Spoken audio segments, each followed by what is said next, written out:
हाय ସାଙ୍ଗମାନେ ଜୟ ଜଗନ୍ନାଥ। ମୁଁ ଏବେ ରେଡ଼ି ହେଇଯାଇଛି।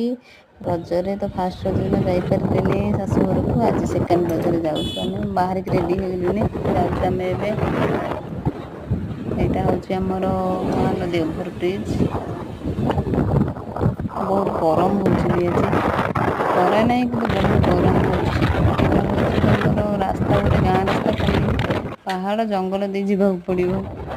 ଏଇଟା ଗୋଟେ ଟ୍ରେନ୍ ଲାଇନ୍। ଆଉ ଏଇଟା ଯାହା ହଉ ଟ୍ରେନ୍ ଆସିନଥିଲା, ନହେଲେ ଗେଟ୍ ପଡ଼ିଥିଲେ ନା ସେଠି 2 ଘଣ୍ଟା ଠିଆ ହେଇଥାନ୍ତୁ। ତାପରେ ଦେଖନ୍ତୁ ଏପଟେ ଖାଲି କାଜୁ ଗଛ, ଏପଟେ କାଜୁ ହୁଏ। ଏପଟେ ଢେଙ୍କାନାଳ ଏରିଆରେ ଖାଲି ପାହାଡ଼ ଜଙ୍ଗଲ, ଖାଲି ରାତିରେ ଏପଟେ ଯାଇ ହେବନି। ବାଘ ଆଉ ଭାଲୁ ବାହାରନ୍ତି ଏପଟେ, ହାତୀ ବି ବାହାରନ୍ତି। ଗରମ ଆସିକି ପହଞ୍ଚିଗଲି, ଝାଳରେ ପୁରା ଓଦା ହେଇଯାଇଛି।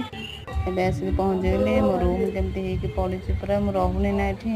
ଆସି ପହଞ୍ଚିଲି, ତାପରେ ସଜଡ଼ା ସଜଡ଼ି କରିବା ରୁମ୍ଟାକୁ ଆଉ।